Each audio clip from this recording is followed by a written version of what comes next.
watching myself on this on my phone. Okay, now you can tell me. Hello, hello. There was some error because of which I tried it. This is my third attempt to go live today, and we are going with our laptop right now. Somehow things were not working. They didn't want us to study today. It seems the universe didn't want us to study today, but we are determined. We'll study. We'll study this one essay by Himani Banerjee that I have been procrastinating since my existence, it seems. Oh, goodness. This is Mani Banerjee's Pygmalion Nation towards a critique of subaltern studies and the resolution of the woman's question, where she is basically critiquing subaltern studies and their conception of the woman, the new woman. And so it's like, oh, resolution of the women's question was written by, of course, Partha Chatterjee, where he talks about how in the colonial era in the 19th century, where the Hindu nationalists were worried that there of course they're coming under the colonial rule. Everything is happening as per the colonial power, and they're losing out on their own power, all that. So they wanted to, because the whole thing is that now they are better than us in material capacity. Yeah, they are good at technology, industrial, everything, materially. But we Hindus, or like we Indians, are good at our spiritual level. They are good in material, we are good in spiritual. So uh, we need to listen to them when it comes to the material things. We need to listen to them when it comes to sciences or technology. We need to work in their, we need to be the babus working in their factories, or maybe in like civil, in their like administration, whatever. We need to.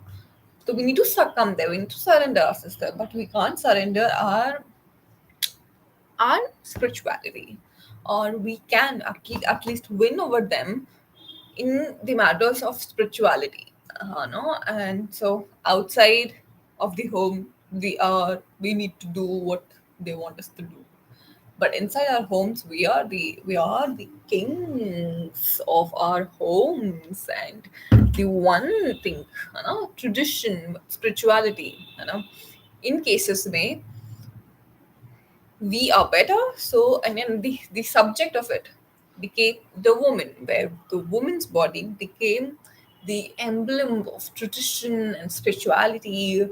And so the inner, yeah. So there was this dichotomy of the outer and the inner, and in the outer, of course, the colonials were winning, but the Indian nationalists made sure that in the inner, we win. Yeah, so that was the resolution of the woman's question, basically. Inner outer ka pura move karke, and then yeah, how do you think of the new woman? So the new woman should be, of course, a bit modern. She should be educated, uh, but docile enough to to be traditional. And this is not to say that they need to be inside the houses. They can very well go outside. That's not a problem till the time that they understand what's at stake.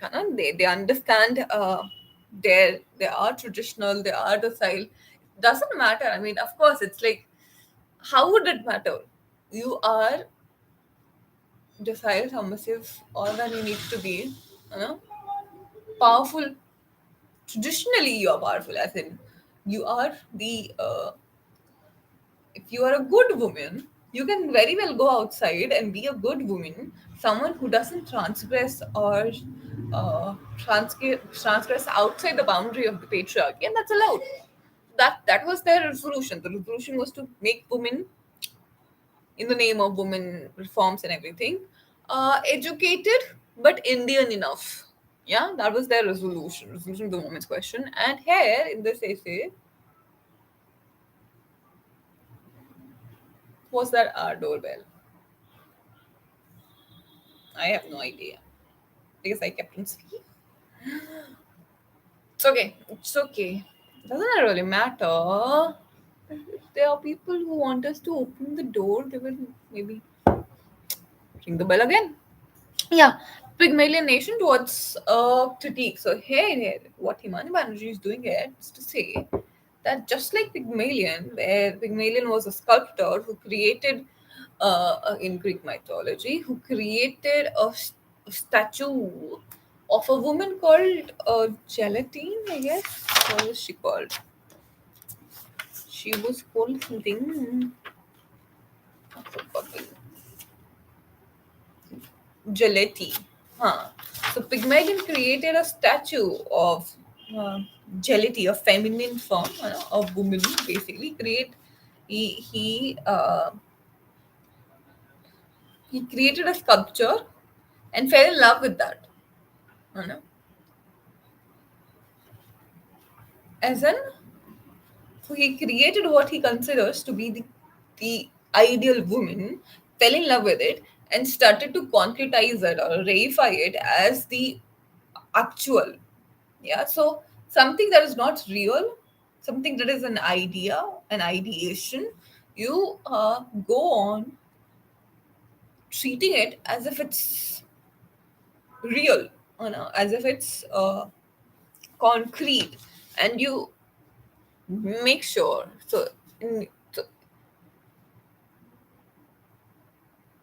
you construct to the woman as per those criterias. You know, basically in his delusion, his own aesthetic and model construct became an actual woman, a living being who is supposedly endowed with substantive subjectivity and agency, though in reality she is wholly encompassed within his vision and has no existence apart from it. Yeah. So this is precisely what we are going to do today. I'm going to read this. This is, oh goodness, I just don't want to read this. I have been telling my mind that I don't need to even read this, but then I do need to. And it's been more than a month now that I have been procrastinating over reading this one shitty particular essay. So I'll do that. I'll finish reading it today. You do whatever you want to do. Let me know what you are reading, and yeah, we can start. I'll just use my Pomodoro thing, 25 minutes of study and 5 minutes of break. Yeah, right? We are fine with it. So let's get it started.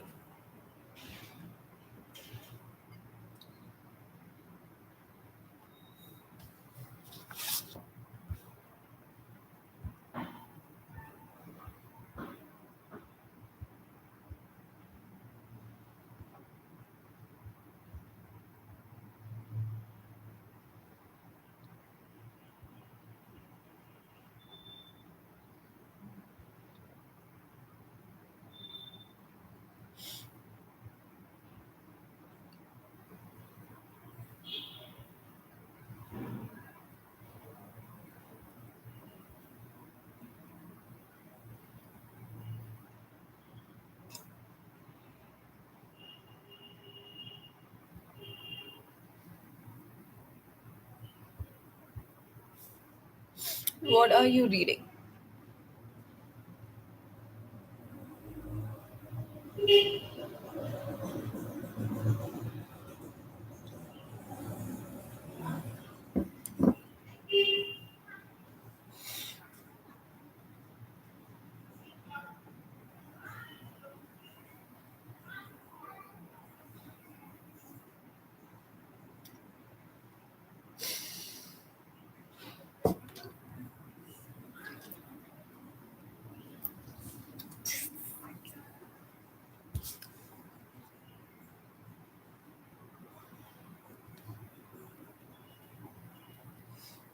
Trust me, I don't want to read this. Pata nahi.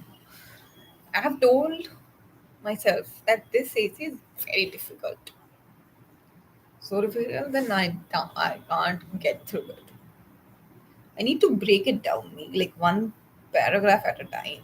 So let's try to do that. Let's not be This is the book from which I am reading. That's the book. Pygmalion Nation. Yeah, I think this is the book.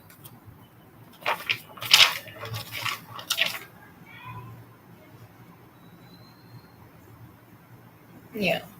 Hesh, it is titled Projects of Hegemony Towards a Critique of Subaltern Studies, Resolution of the Women's Question. Um, the book is called Demography and Democracy Essays on Nationalism, Gender, and Ideology by Himani Banerjee. It's a cool cover as well. So, yeah, if you want to check it out, go. This is another book by Himani Banerjee called Inventing Subjects Studies in Hegemony, Patriarchy, and Colonialism. I read three, four essays from that book as well. Uh, Good enough, but not that good. I mean, you can, of course, read if you want to. But then the whole point with Himani Banerjee, I sometimes feel, is just going too much. I mean, something like you could have very well said in, like, let's say 2 pages. You took like 4 pages or maybe 3 pages to say it. I don't find that to be an effective writing style. You can very well say this in 2 sentences. Why take it up to five? That's me. That's just me. I just like to keep things simple. And hi, hello, Adnan. I guess that's your name. Hello, hi. Yeah, hi. Don't call me ma'am. You just call me Nisha. Nisha, that's my name. I'm Nisha. Hello. Okay, so let's start with this essay. Hmm, she begins by quoting Karl Marx, yeah, and Partha Chatterjee, both. So, men make their own history, but they do not make it just as they please. They do not make it under circumstances chosen by themselves, but under circumstances historically found, given, and transmitted from the past. The tradition of all the dead generations weighs like a nightmare on the brain of the living.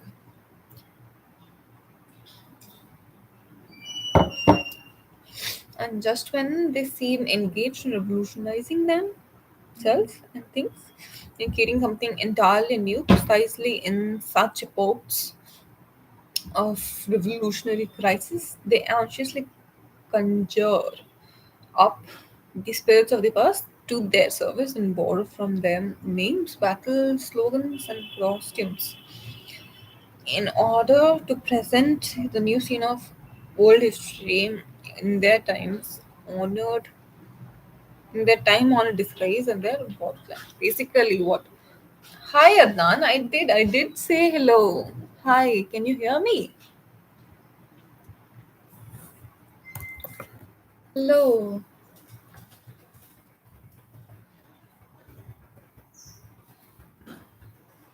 Can you hear me? Can you hear me?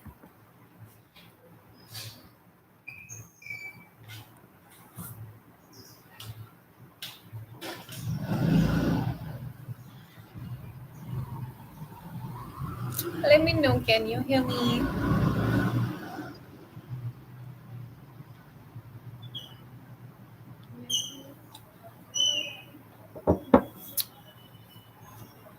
Something is not right, it seems. I am not right, to be honest. Okay, so basically, what Karl Marx says is that men create their own history, but then, of course, they can't do it completely on their own. There is the past that keeps haunting them. Yeah, and the past through which they actually, I mean, the circumstance, they can't make the reality. Men can't make the reality as it is. The past, our present is of course always haunted by our past, and that's cool. That's so cool, because in Hindi, the past is also called bhoot. है ना? Well, of course, it's called bhootkal. So bhoot doesn't simply mean something that's over, that's in the past, but also ghost, something that comes back and haunts you in the present. So yeah, that's so cool as per our language. Or yeah,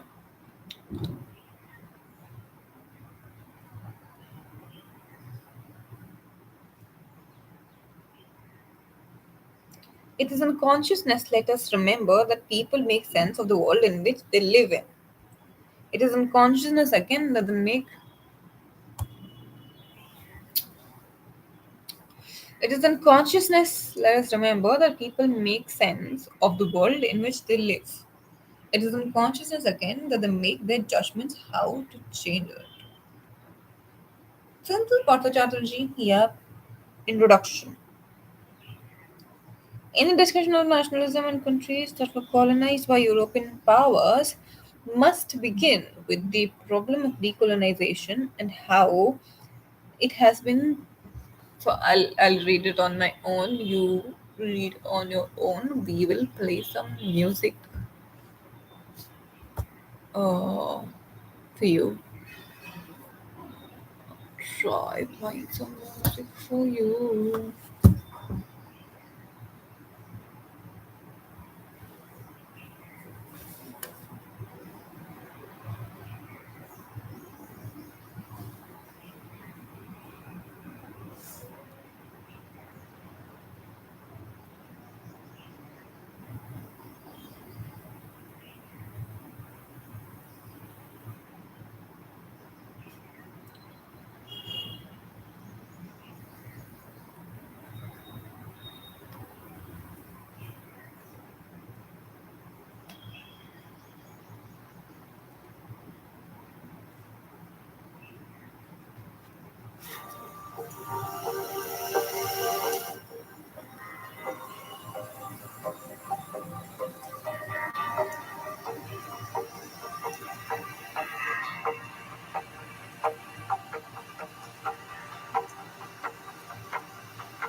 I don't feel like starting this. Trust me. So I need to. I'm telling myself I need to just read 5 paragraphs today. I can do that. Yeah. So what to? So I can. Refusing a single ideological articulation for all nationalisms or their outright rejection, Ahmad reminds us of nationalism's diverse histories and its pluralities in terms of the typologies. Yeah, so Ahmad, what's the name of the person? Yeah, Azaz Ahmad's lenient lineages of the present. It's a 1996 text where he talks about 3 kinds of nationalisms. Yeah,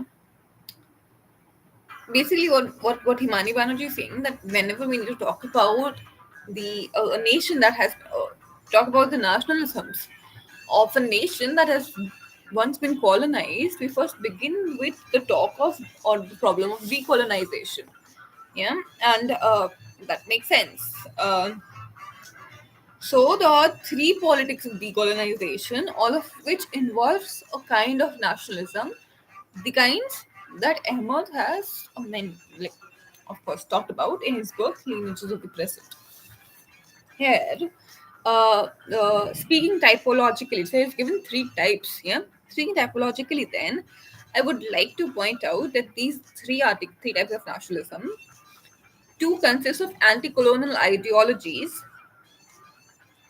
anti-colonial ideological articulation and the politics which accept private property and social and class society both nationally and internationally, while differing in polity towards cultural slash social forms of power and moral regulations that may emanate from such proper proprietal social organizations. Thus, practices and ideologies of caste, patriarchy, or gender and race are viewed differently by them, and this difference gives rise to governments which are either liberal democracies or illiberal authoritarian national states. The third type of nationalism, whose primary class base, unlike the first two, extend beyond the petty bourgeois into the working class and or the peasantry, is anti-imperialistic in the Marxist sense. It views colonialism as an integral aspect of international, especially European capitalism. Its reading of the nation is marked by a critique of private property, of capital and class. Its politics, therefore, is based on a more complex social analysis and analytical formation that demand by a univocal anti-colonialism. We may call this type of nationalism national liberation. Beginning with a premise of socio-economic equality, it can logically include struggles against patriarchy, gender, caste, class, and other socio-cultural inequalities. Okay, so there are 2 kinds of nationalisms. First two. There are 3 kinds of nationalism, of which first two are the two, not first two.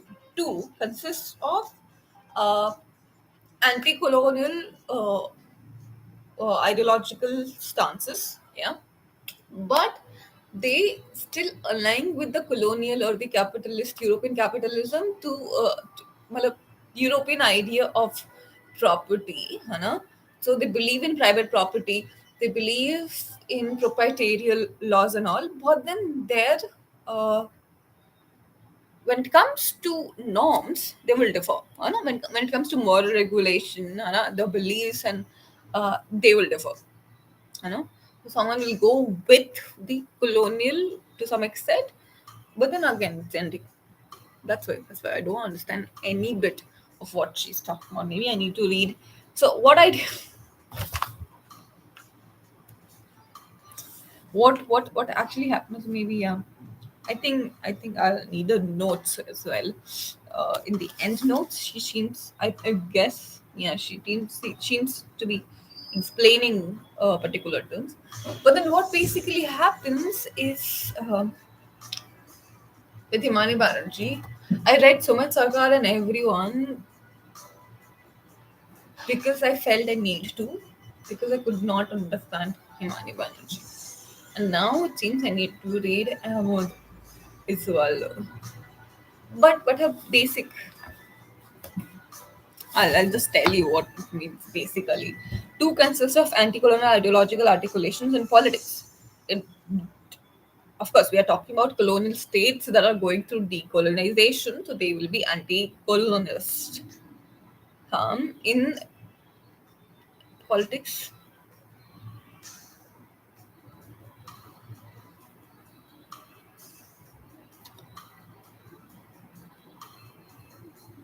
so they accept private property and class society. They accept private property and class society, but in terms of polity towards cultural and social forms of power and moral regulations, they differ. है ना? So their idea of caste, patriarchy, gender, race can differ from that of the colonials. Yeah. But in terms of private property and everything, most of their laws would be the same and their ideas would be the same. But there's the third kind of nationalism, which even thinks of private property to be a trait of the European capitalism and completely or completely avoids any kind of connection the capital with the colonial power. So it's not just anti-colonialist in its overall stance, but also in terms of private property and cultural and social forms, politics of the cultural and social forms, they will completely differ. And this kind of nationalism, Ahmed has called national liberation. Hana. Yeah, so it is anti-imperialist, imperialist in the Marxist sense. It views colonialism as an integral aspect of international, and especially European capitalism. Anna, uh, mm, mm, mm, mm, mm.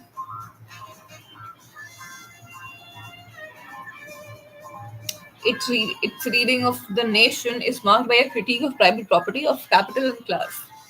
Yeah, so I guess you can. Yeah, I think I understand this part, but I still need to read the end note. I do not think that there's a particular ideology to which all nationalists are very affiliated. A famous stylist, Stalinist definition has it that all nationalisms are bourgeois. I don't think so. There are also nationalisms of poor, the defeated, the beleaguered. Cuban nationalism or Sandinista nationalism is manifestly not bourgeois.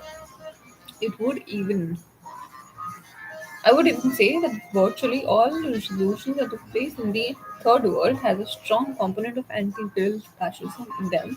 Sometimes under bourgeois hegemony, sometimes not. Yeah, so ours is, for example, an anti-imperialist nationalism, but with bourgeois hegemony, under bourgeois hegemony, I believe. Because the ruling class is still bourgeois.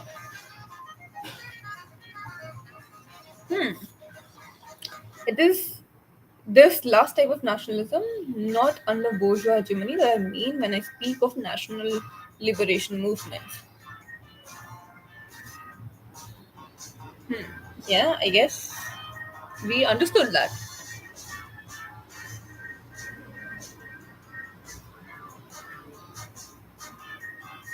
Makes sense, makes sense, makes sense, makes sense, makes sense.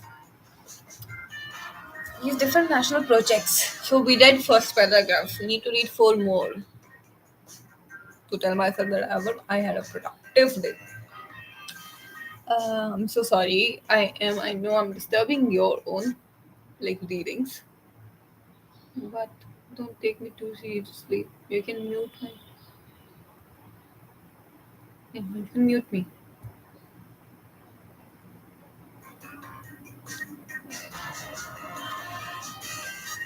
These different national projects imply different ideological, epistemological premises, which dictates their own particular organizational processes and what. Increasing.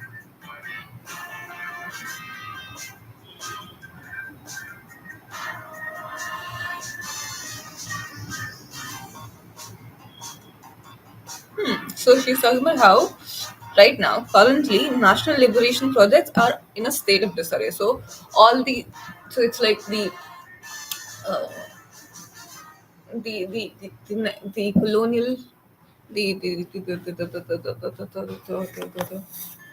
states that were colonies earlier who chose to be take part in the national liberation kind of nationalism, where they are against private property, no, all that we just talked about.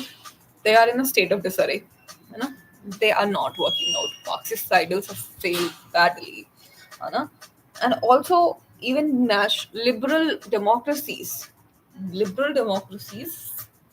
uh, have of the third world are being dismantled. We see it in India too.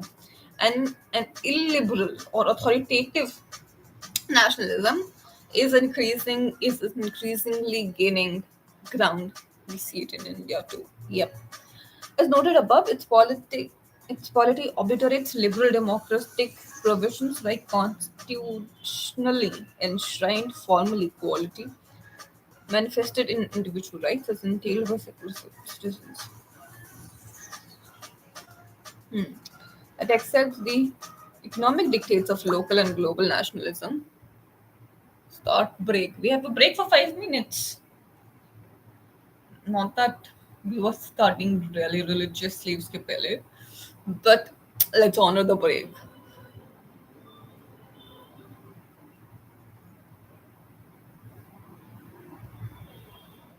My neighbors are these Punjabis that play their TV at its highest volume. You can literally hear every single dialogue, every single sound that the TV makes. If you have your windows open, even with like closed windows, I think you can still hear the TV. It's just yeah. Okay. What are your plans for Holi? What are you doing? I have no plans. I don't know what I'm doing. I was going home, but then had to cancel it because something happened. Something not really pleasant, but yeah, you can feel it. It cancel our holidays, so yeah, something not really pleasant happened. So I'm not. So I had to cancel my whole plan, and now I am stuck here. I don't think Hyderabad has a that much of a holy thing. Holy I don't feel Hyderabad even knows how to celebrate festivals to some extent. But of course, this is not true. I know the statement came out to be very harsh. Think of a North Indian who lived, yeah, all are like the life that I can remember has been like great chaos. You don't find chaos here to that extent, especially in festivals. So I miss home that way. Maybe I'll go to the campus. But the whole thing is like going there to play Holi with juniors most of the time, like all the time, of course, because I who do you play Holi with? It's like, do you have people there? I don't have my people there. I never had my people anyway in Hyderabad that way. But still, some people you knew here. Of course, I know a lot of people. But then can I play Holi with them? Okay, oh, hi, happy Holi. No, I can't do that. But I would still like to be surrounded by people, not stay home all alone that way.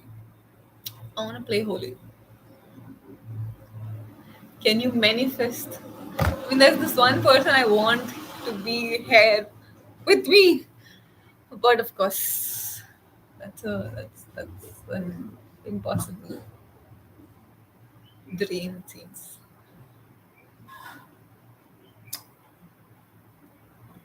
not really good, not good. But yeah, maybe I'll go to campus. I'll, I'll yeah. Whole point is like going, wearing something, going there, playing holy, then be drenched in like water or whatever, and then coming back. Maybe I can share a hostel room with a friend of mine and get things done. We'll see. Okay, so now I think what is going on? What is going on? She's basically saying things that I've already told you. Nothing new.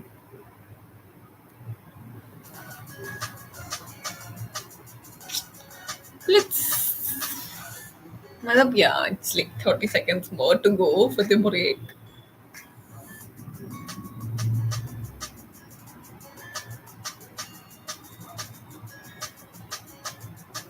There's so much that I want to do in my life, like, as it is. But how difficult is it to keep track of everything you want to do? Like, they say, Anna, take out like 30 minutes of your day to do this. But then I have so much to do. I want to do so much. How? How can I like take out 30 minutes of my life every day and keep a track of it? That okay, it's just too difficult. Time management and making sure that every part of yourself is happy or content to some extent. Too much. So this whole thing that you need to be on this journey of progress every day, every second, you need to be better than your old self. Oh, that's not a good way of living. I mean, of course, this whole thing of productivity that you need to make sure that every day was worth you and adds to your self worth is it's a very neoliberal capitalist kind of thing where you see your worth only in terms of the output that you produce. Yeah. But how difficult is it to just get out of that and tell yourself that no, I enjoyed my day. It doesn't matter what I produced today, but I was happy, and that's all that matters. Can you say that? Or I was content. I had a good sleep. I uh, I had some good food, and I watched a good film. I am happy. So I had a good day. Can we say that to ourselves? No, we can't. We'll say that was such a bad day. I didn't work today. I didn't read any single thing. So I didn't have a good day. That way. But then that's so not good. Can we just for once? So sometimes I feel like leaving PhD, leaving everything and just or I at least like wait for a day where I don't have to. Hi. Hi, hello.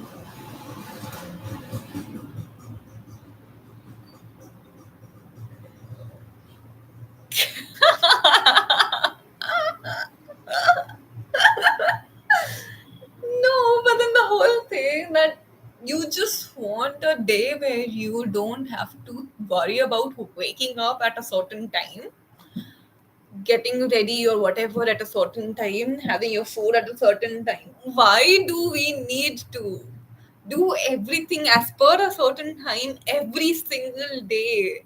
Can there be no day where you just take a break, cook, eat, and be happy? So it's a break. It's it's not a way of life. It's a break because after this break, so the thing that haunts me every time, it's like okay, so today I take a break, but then from tomorrow onwards I need to restart. with this thing, and not that this thing is not making me happy, but the point is that this definition of happiness, I'm not sure how much of that happiness is my own, or the definition of it is my own. You know, the scale in which I'm measuring sense of happiness or success, that I had a successful day or whatever, is that scale mine? Or is it someone else's scale that I am trying to measure my happiness or my success in? So, yeah, it's just maybe like I made a painting today, I should be happy about it. And that was a successful day because I did something. So, but then do I really need to write like 2 pages today to make myself feel that I did something good today? Okay, so our break has ended. We need to read. I read one paragraph of this entire bullshit. Not bullshit. I should not be calling him Manu Banerjee. He's writing a bullshit though. But then I'm hating myself for doing this.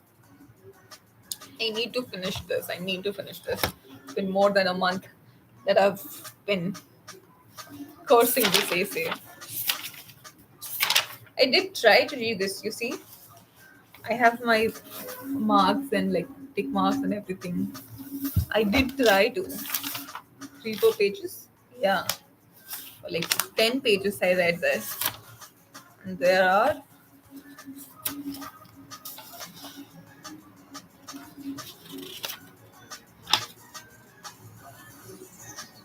somehow like 20 more to go.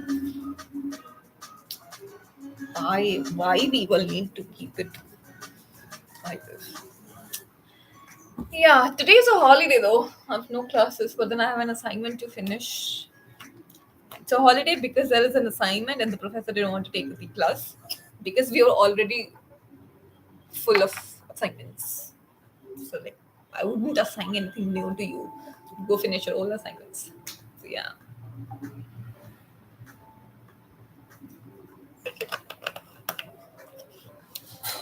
How are you though? How are you doing? Abhishek Kumar.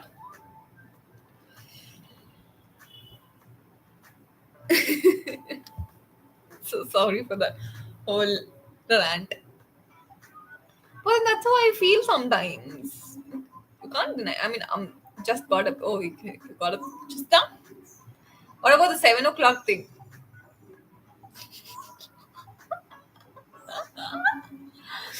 Sorry, I'm so sorry. Okay, cool. Yeah, there's some places to go to. I also have some places to go to, but I don't want to. But it would be good if I could go to the 7:30 today. Good, good. That's good. That's progress. Yeah, cool. Yep. I also woke up at around 7:15 as I could did some things and came on live mugger फिर somehow tried it. Like this is my third attempt to go live. That's all. Some things were not working. There was my mic was not working or something. पता नहीं. People couldn't hear me. So, and this is me on my laptop. I was earlier trying to connect with my mobile phone. Okay, so we are reading this. These different nations. Okay, so yeah.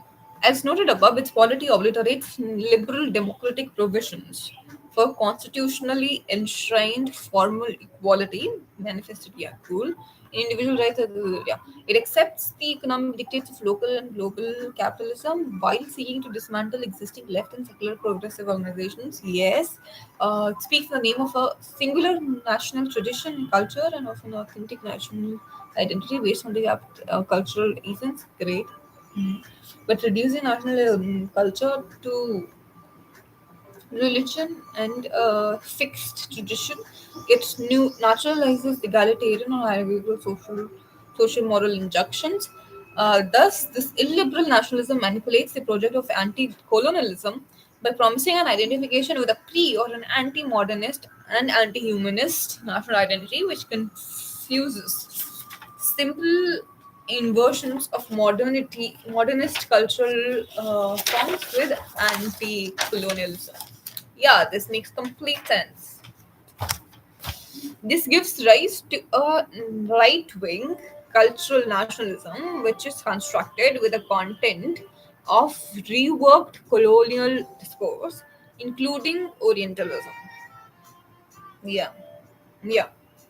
The epistemology of this cultural nationalism relies upon anti Marxist, anti democratic, and generally anti egalitarian, including anti feminist conceptual frameworks. Sumit Sarkar, in writing social history, while discussing the dependence of current historiography or Marxist or new material, again, Sumit Sarkar in this book, while discussing the dependence of current historiography on non-materialist cultural theory, yeah, and its political implications, remarks on this phenomena in the Indian context. Commenting on the historiography of the subaltern studies group, Sarkar notices in the writing a theoretical engineered separation between class and culture, history and social organization, leading to a cultural overdetermination. This amounts to dehistoricization or mythicization of history. Yeah, okay, so let me tell you what this person is saying. Huh. So Sumitaka says that the historiography are the way we are writing histories now, are writing of history or you know, taking it from subaltern studies ka historiography has a trait of cultural overdetermination. We it's anti or non materialist, you know. We do not think about the economic or the materialist conception of history. We try to completely discontinue or this what do you say, disconnect, yeah, we try to disconnect economics with culture and bring culture to a higher position where it's the culture that determines everything now, calling it cultural overdetermination. Yeah. Sakan insists that in their writing on theoretical engineered separation between class and culture, history and social organization, leading to a cultural overdetermination. This amounts to dehistoricization or mythicization of history. So, yeah, I guess you understand now. This is her, I think, Mani Banerjee's main argument as well, that the subaltern studies people have done this, and that's why, and then that's a major critique. And when she talks about the women's question, how there is a complete disconnection of the material from the spiritual, yeah, and it is on the spiritual, it seems, that the subaltern studies is focusing on, and their conception of the women's question is also completely based on this spiritual notion, rather and completely disavowing or like completely unacknowledging the material factor involved. Do I make sense to you?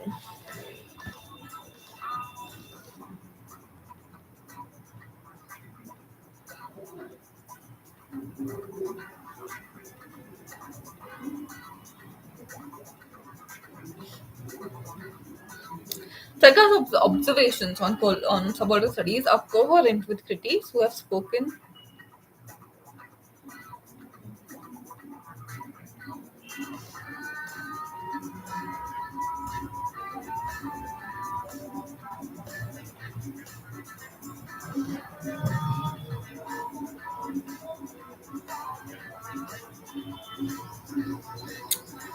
Yeah.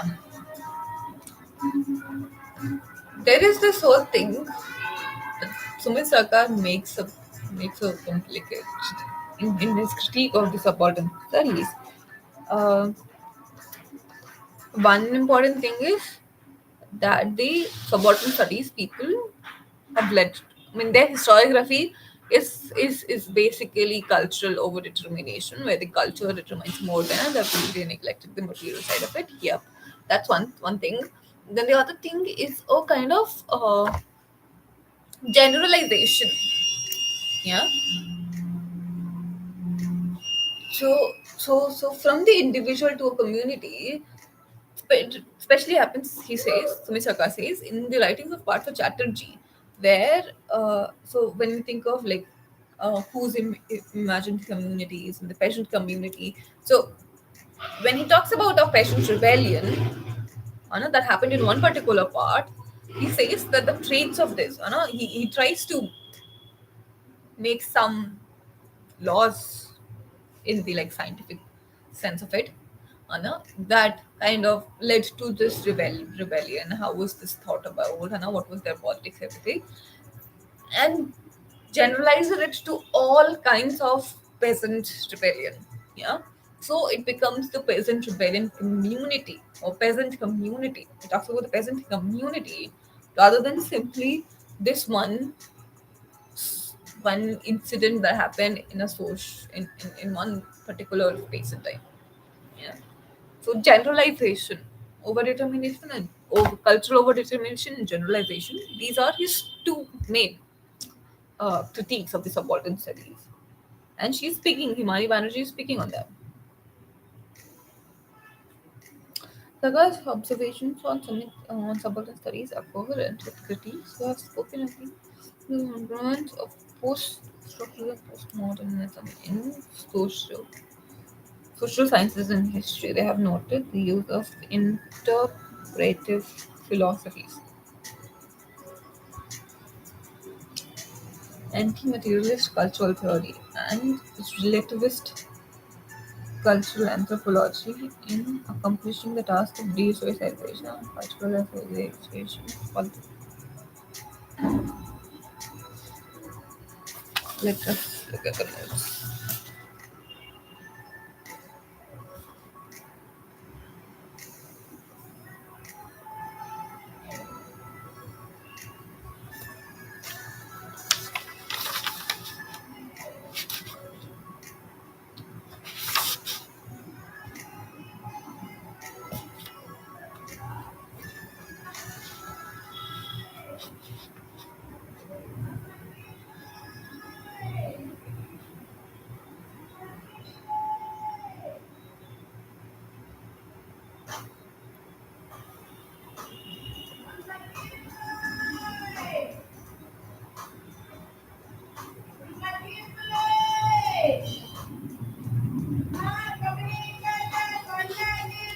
Javed Alam.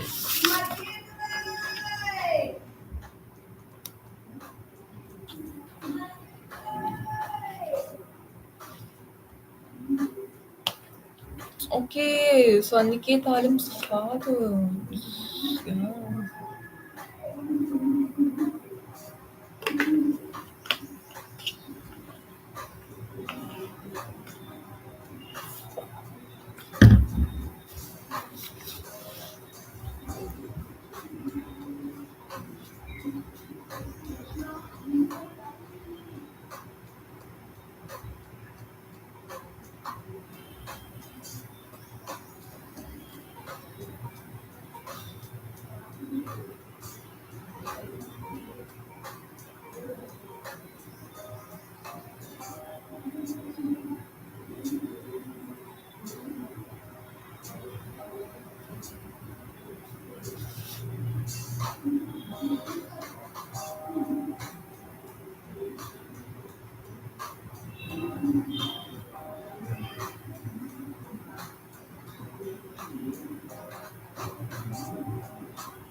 Oh, I don't want to sit right now. Oh, what happened? What happened, baby? Why did Disconnect.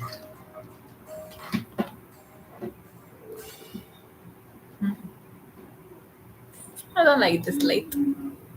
But this light.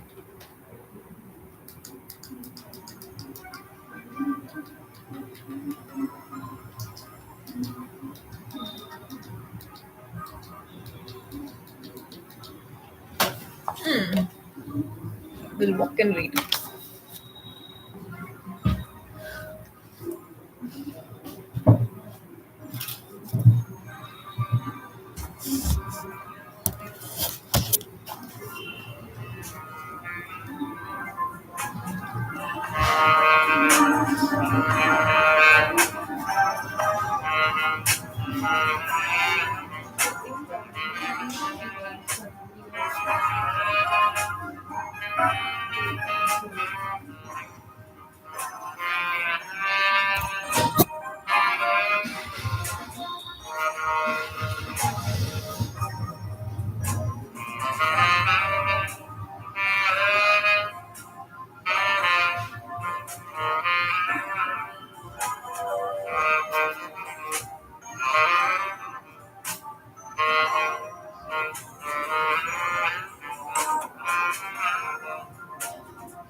For example of what this.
Okay, so our session finished. 5 minutes of break. Okay. Oh, I feel so sleepy already. It's just been an hour. I'm reading this.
We finished.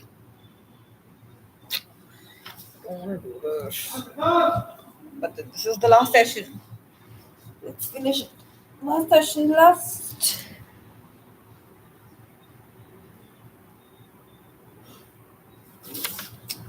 I would like to have some tea though. Someone's at the door.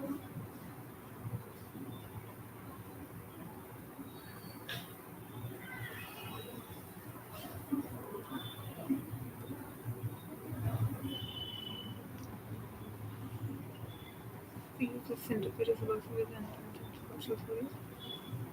Machines also de-socialization, visualization, historical framework, as to do to discuss the phenomenon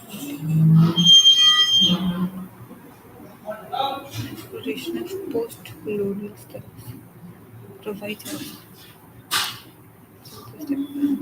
refers to this and he critiques the theoretical stimulations given by the saying and the development in post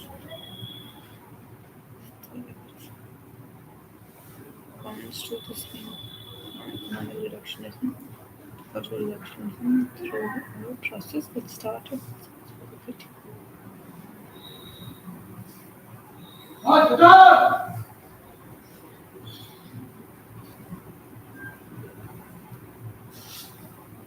speaking of Stoicism, some origin studies, he says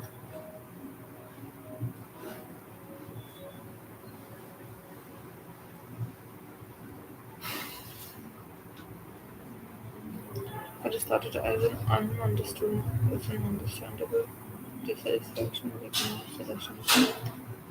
Much of racial accident attributed to another kind of narrowing of railway conflicts, colonial association with Western cultural domination. Colonial discourse analysis abstracts itself except in the most general terms, with history from histories of production and social culturalism now further into details of Iceland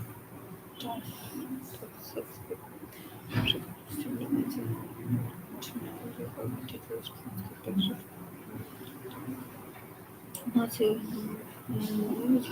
the center cultural critique of post-colonialist life.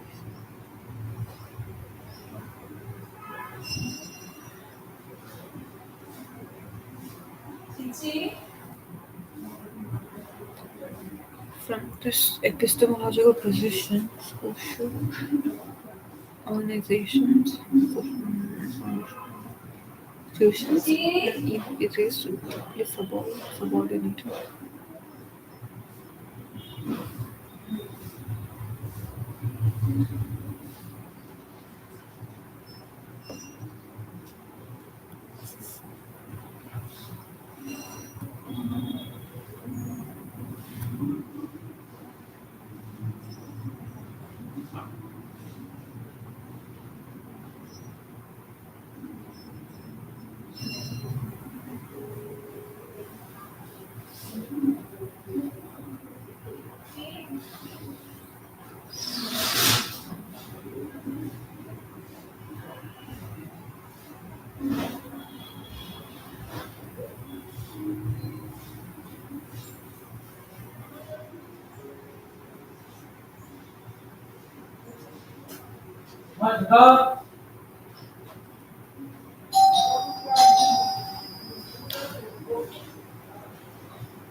Just a second, I'll put back.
Yup.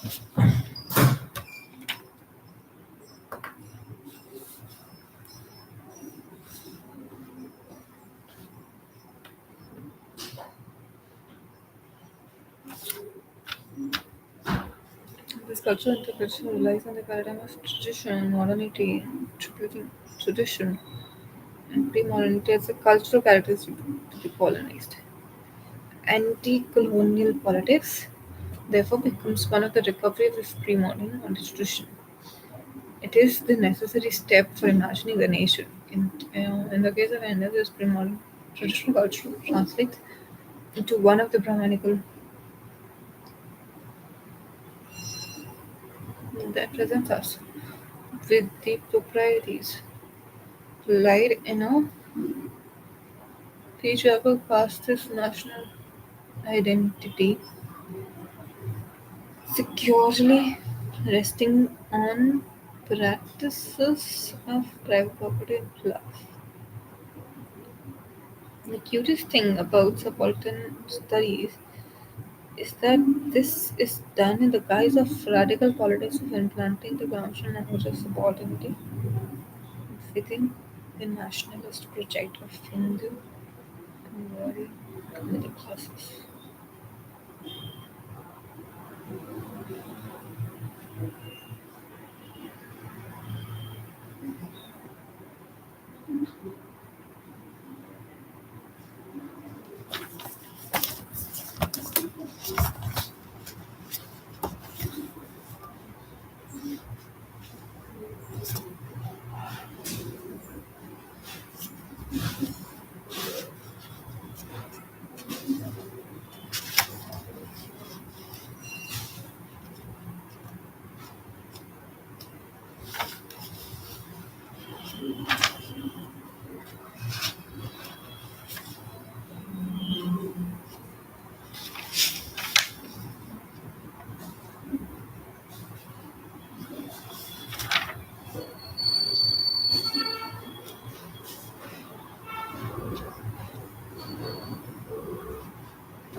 Okay, I guess I need to read it this. Mm.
I think I can finish this. I can finish. It's not that difficult as I was taking it to be. It's easy. I can finish this. Let's say it take some more time. Maybe I'll finish it by tomorrow. Then I can finish it. Yeah, I can. I'm slowly. I'm slowly. Slowly is on 8th, I guess.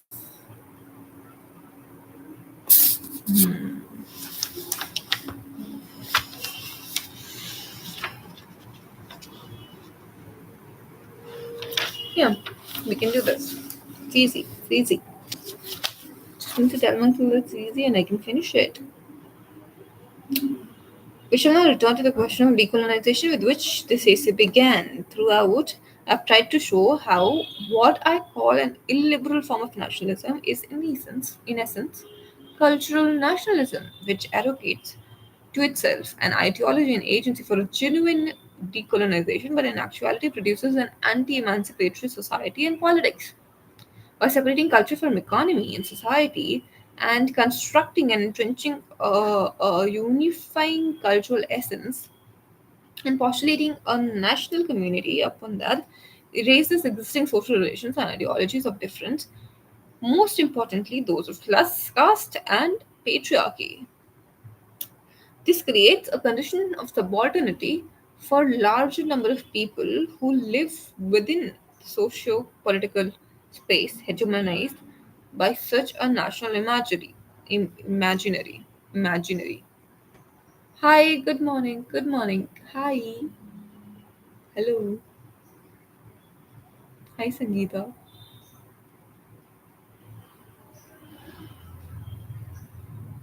How are you?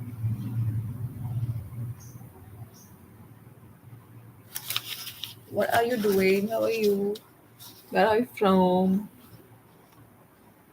How's life?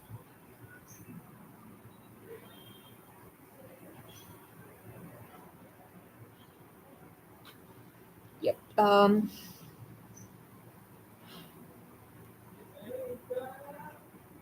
Within sociopolitical space hegemonized by the national imaginary. The epistemological processes involved in such an anti-liberatory ideological slash political operation, name of the people and the specificity of the anti-colonial political consist of an anti-Marxism, a repudiation of the historical materialism and class modernity. Okay.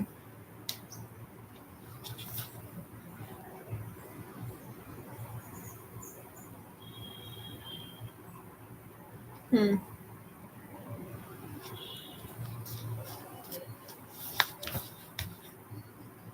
Critical modernity. Critical.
His writing as a whole displayed a strong passion for reason, education, politics, then for humanitarian causes.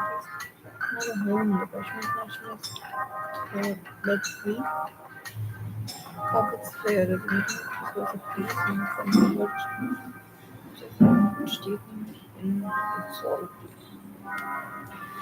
Considers in the light of the typology barrier.